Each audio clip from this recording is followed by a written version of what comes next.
पुराने समय की बात है। नगर में रहने वाला सवल नाम का एक लड़का अपनी जिंदगी से बहुत निराश था। उसकी निराशा का कारण यह था कि अब वो कुछ भी नहीं कर रहा था।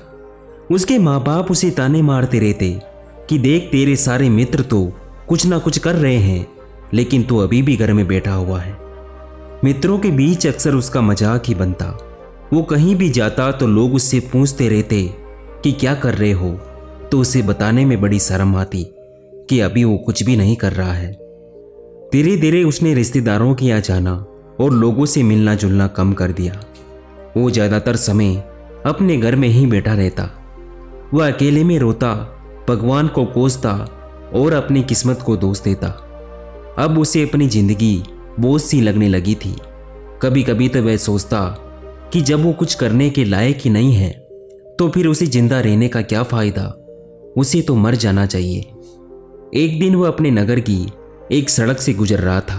तभी उसने देखा कि एक गुरु दुख के ऊपर प्रवचन दे रहे हैं। वह भी उस भीड़ में जाकर बैठ गया और गुरु के प्रवचन सुनने लगा।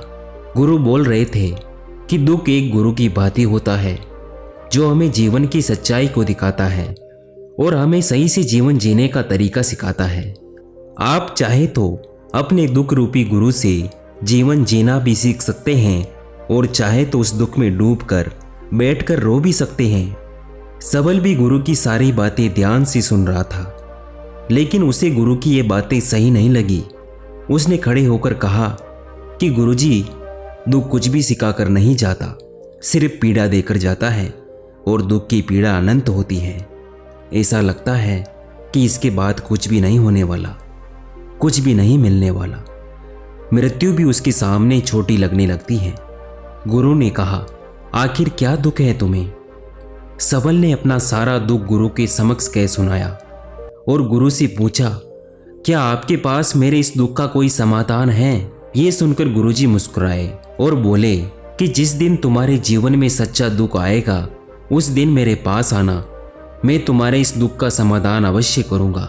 इतना कहकर गुरुजी वहां से चले गए। सबल ने सोचा, क्या मेरा ये दुख सच्चा नहीं है? क्या जिस दुख से मैं गुजर रहा हूं वह दुख झूठा है? कोई भी मेरे दुख को नहीं समझता। जब मेरे माँ बाप नहीं समझ पाए तो गुरु क्या समझेंगे? अपने दुखों से परेशान होकर सबल ने एक निर्णय लिया कि वह भी कुछ करके दिखाएगा। उसने एक छोटा सा व्यापार शुरू किया, लेकिन उसमें उसको सफलता नहीं मिल रही थी। लेकिन उसके घर वाले बहुत खुश थे कि वह कुछ तो प्रयास कर रहा है। वह अपने व्यापार में जुटा रहा। धीरे धीरे सफलता भी मिलने लगी। फिर उसने रफ्तार पकड़ ली। सिर्फ 3 साल के अंदर ही वह एक बहुत बड़ा व्यापारी बन गया।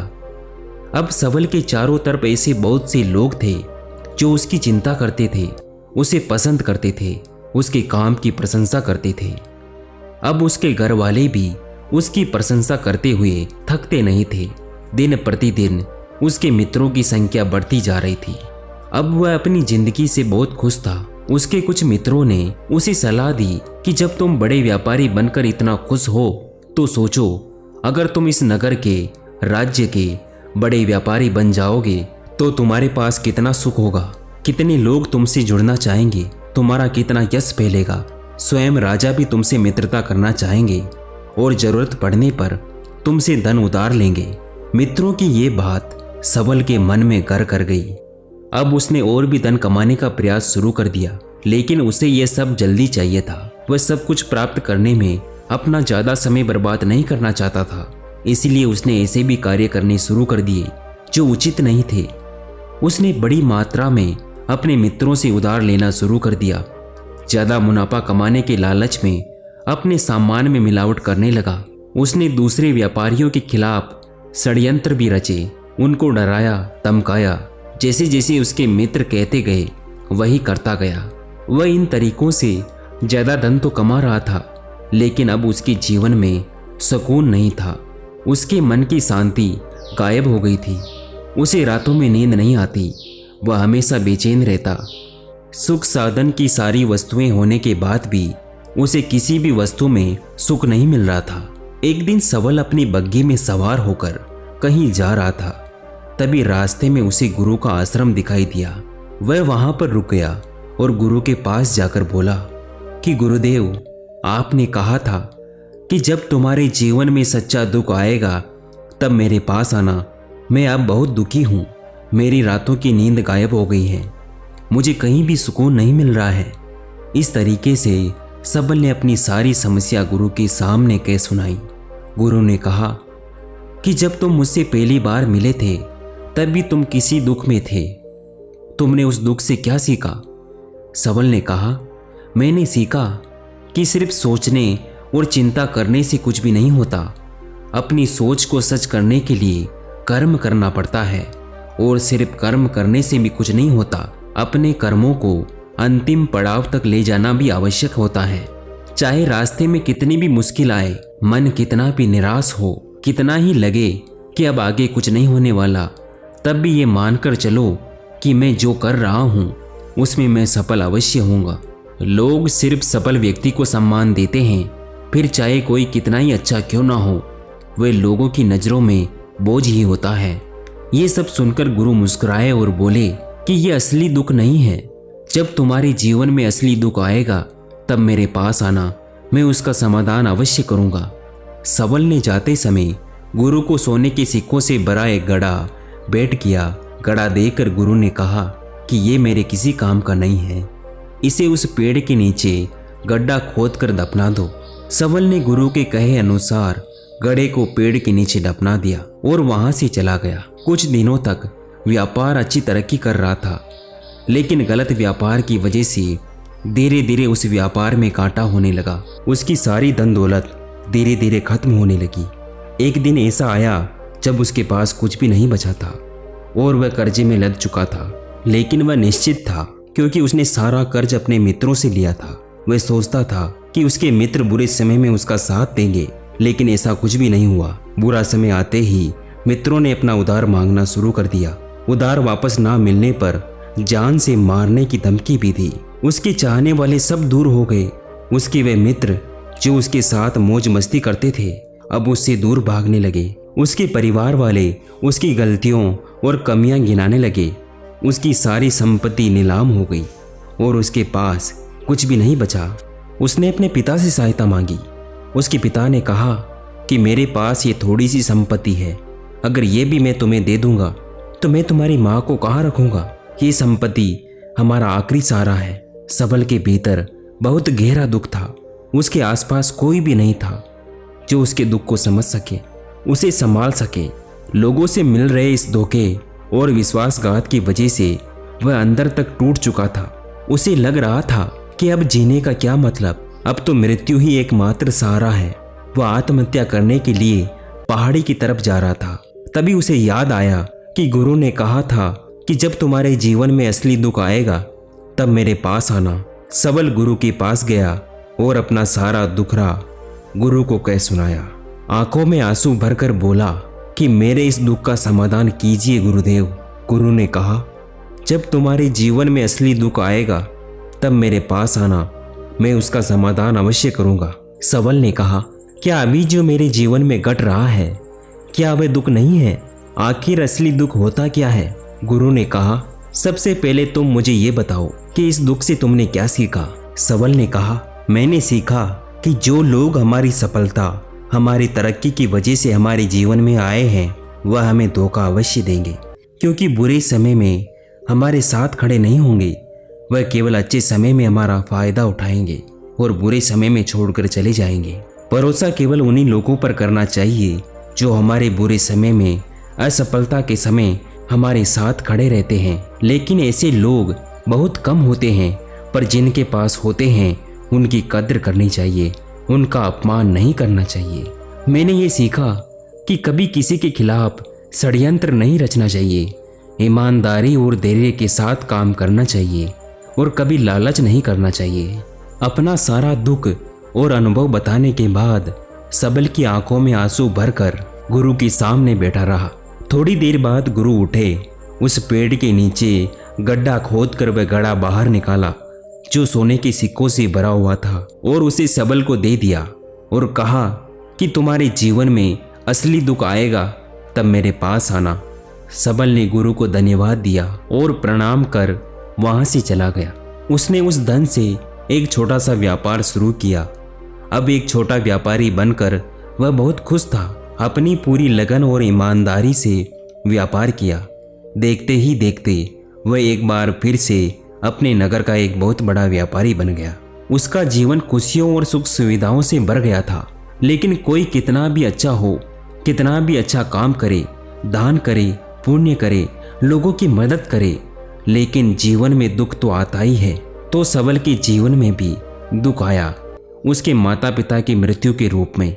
वे दोनों एक ही दिन मृत्यु को प्राप्त हो गए। सबल अपने माता पिता से बहुत प्रेम करता था, इसीलिए उसे उनकी मृत्यु से बहुत गहरा आघात पहुंचा। उन दोनों के पार्थिव शरीर को शमशान घाट ले जाया गया। वहां उनकी अंतिम क्रिया की गई। वहां उसने अपने माता पिता के शरीर को जलते हुए देखा तो उसका मन बेचैन हो गया। उसके अंदर बहुत से प्रश्न उठ रहे थे। वह घर वापस आया तो अपने माता पिता के घर और संपत्ति को देखा, जिसके लिए उसके माता पिता हमेशा लड़ते रहते थे। आज वे लावारिस पड़ी थी। आज उसकी देखरेख करने के लिए, उसके लिए लड़ने वाला इस दुनिया से चले गए। उसके पिता ने जो भी कमाया था, जो भी बनाया था, सब कुछ यहीं रह गया। एक दिन पहले किसी से भी अपनी संपत्ति के लिए लड़ जाने वाले उसके पिता आज इस दुनिया से अलविदा हो गए थे। उसका मन इसी तरह से अनेक विचारों के भंवर में फंसा हुआ था। उसे अंदर से अकेलापन और डर महसूस हो रहा था। उसे कुछ खालीपन सा महसूस हो रहा था। उसे लग रहा था कि कुछ तो है जिसे वह समझ नहीं पा रहा है। इसीलिए वह गुरु के पास गया। उसे देखते ही गुरु ने कहा, क्या जीवन में कोई दुख है? तो सबल ने कहा कि वैसे तो जीवन में कोई दुख नहीं है गुरुदेव, सब सुख है, सब अच्छा चल रहा है। लेकिन आज मेरे माता पिता की मृत्यु हो गई। इस घटना ने मेरे मन को बेचैन कर दिया। गुरु ने कहा, इसमें दुखी होने वाली कौन सी बात है? एक दिन तो सभी के लिए प्रियजनों को मरना ही है।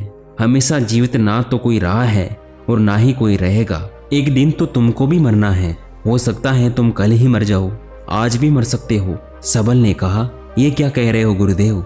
मैं भी मर जाऊंगा, पर मैं तो अभी जवान हूँ। गुरु ने कहा, इसी भ्रम में तो हम सभी जी रहे हैं कि मृत्यु दूसरों को आती है, बुढ़ापा दूसरों को आता है। लेकिन बूढ़ों के सामने जवान मर जाते हैं, बच्चे मर जाते हैं। मृत्यु का किसी उम्र से कोई संबंध नहीं। ये तो सबको अपना ग्रास बना ही लेती हैं। गुरु की ये बातें सबल के मन में घर कर गई। वह चुपचाप वहां से चला गया। लेकिन उसका मन अब भी बेचैन था, अब भी अशांत था। वह कुछ खालीपन सा महसूस कर रहा था। वह पूरे दिन अपने बारे में सोचता रहता कि वह इस दुनिया में क्यों आया है। क्या सिर्फ चीज़ों का उपयोग करना और मरना ही जीवन का लक्ष्य है? बहुत से प्रश्न उसके मन में लगातार उठ रहे थे, लेकिन उसका उत्तर नहीं मिल पाया। उसका दुख दिन प्रतिदिन बढ़ता जा रहा था। कुछ दिनों बाद वह फिर से गुरु के पास पहुंचा और बोला कि गुरुदेव, मैं बहुत दुखी हूँ। मैं ये नहीं जान पा रहा हूँ कि मैं कौन हूँ, इस दुनिया में क्यों आया हूँ। ये सुनकर गुरु मुस्कुराए और बोले कि आज पहली बार तुम्हारे जीवन में सच्चा दुख पैदा हुआ है। वास्तव में यही दुख है जो दुख कहलाने के लायक है कि हमें पता ही नहीं है कि हम कौन हैं, क्यों आए हैं, क्या करना है, कैसे करना है। सबल ने कहा कि गुरुदेव, मेरे इस दुख का समाधान कीजिए। गुरु ने कहा, हम सभी इंसान जीवन भर क्या इकट्ठा करते हैं? सबल ने कहा, हम सभी इंसान जीवन भर धन संपत्ति, मान सम्मान, परिवार, मित्र, शत्रु, पद प्रतिष्ठा ये इकट्ठा करते हैं। गुरु ने कहा, क्या इन्हें इकट्ठा हुई सभी चीजों से एक भी चीज को साथ ले जाया जा सकता है? सबल ने कहा, नहीं गुरुदेव, इनमें से कुछ भी साथ नहीं ले जाया जाता। मेरे माता पिता के साथ कुछ भी नहीं गया, सब कुछ यहीं छूट गया, परिवार, संपत्ति, सब कुछ। तो गुरु ने कहा, अब मेरी बातों को ध्यान से सुनना। इस दुनिया में हमें जो इकट्ठा करना है वह हम इकट्ठा करते नहीं। चीजें जो हमारे सामने होती हैं लेकिन हम उन्हें देखने का प्रयास नहीं करते। इस दुनिया में हमें जिस चीज को इकट्ठा करना है वह खुद है। हमें खुद को इकट्ठा करना है ताकि जब मृत्यु हो तो हम एक हो सके और स्वयं को पहचान सके। हम भीतर से बटे हुए हैं। हम बटे हुए हैं प्रेम में, नफरत में, क्रोध में, जलन में, धन में, संपत्ति में, पद में, प्रतिष्ठा में, मान में, पहचान में, धर्म में, जाति में, ऐसे ही सैकड़ों हजारों चीजें और वासनाओं से हम बटे हुए हैं। हम एक टुकड़ों में जीवन जी रहे हैं। इस बंटवारे की वजह से हमारी चेतना कभी भी एक नहीं हो पाती। हमारी चेतना बिखर गई है। इसलिए हमारे पास इतना भी समय नहीं है, इतनी भी ऊर्जा नहीं है कि हम मुड़कर एक बार अपने भीतर देख सकें। वास्तव में जिस धन की कमी, सुविधाओं की कमी, मान सम्मान की कमी को लोग दुख समझते हैं और जीवन भर उसे दुख बोलकर रोते हैं, उसका समाधान खोजने का प्रयास करते हैं, उन्हें उनका समाधान कभी मिलेगा ही नहीं।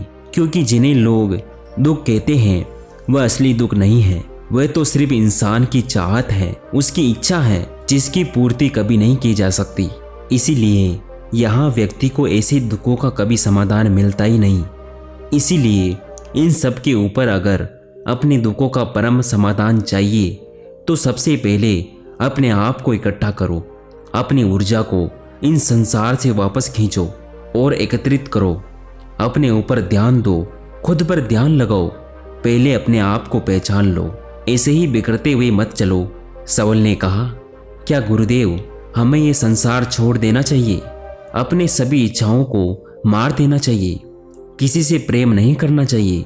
धन संपत्ति इकट्ठा नहीं करनी चाहिए? मान सम्मान, आशा छोड़ देनी चाहिए? गुरुदेव ने कहा, एक बिखरे हुए मनुष्य के अंदर से कामनाएं, इच्छाएं और वासनाएं ऐसे निकलती हैं जैसे पहाड़ से कोई पत्थर गिर रहा हो, जिस पर पहाड़ का कोई नियंत्रण नहीं हो, सिवाय देखने, परेशान होने और कुछ खोने के।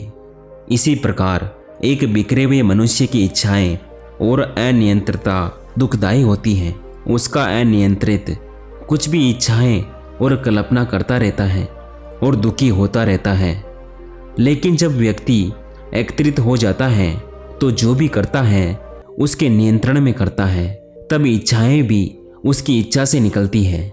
सवल ने कहा कि गुरुदेव आपने मेरे सच्चे दुख का समाधान कर दिया, उसके बाद आपका बहुत बहुत धन्यवाद। मैं खुद को एकत्रित करने का प्रयास करूंगा।